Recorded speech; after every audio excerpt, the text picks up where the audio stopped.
大家好，我是超子，今天给大家分享一道家常下饭菜——尖椒炒茄丝。看似简单的家常菜，很多人都做不好吃，尤其是这道菜，10个人9个人都做不好。看完我这个视频，相信会刷新大家对这道菜的认知。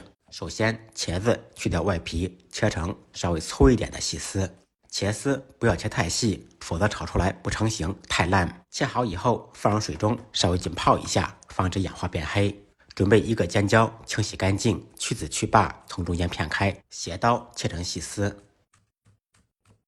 切好的尖椒丝放入碗中备用。再来1个可爱的西红柿，清洗干净，从中间切开，切成小丁。放西红柿不仅味道好，还可以防止茄子变黑。小料准备少许葱花和蒜片，切好以后一同放入碗中。再来2-3粒大蒜，趁其不备，拍碎剁碎。剁好的蒜末跟蒜片和葱花分开放。清洗好的茄丝提前捞出来，稍微控水。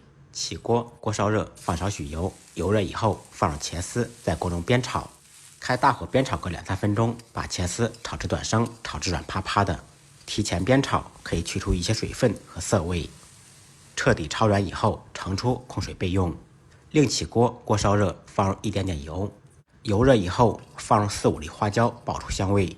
把花椒炸黑炸香以后，捞出打出残渣，放入葱花和蒜片，爆出香味。再放入切好的西红柿丁，开中火把西红柿炒入汤汁，放入一点酱油，烹出酱香味。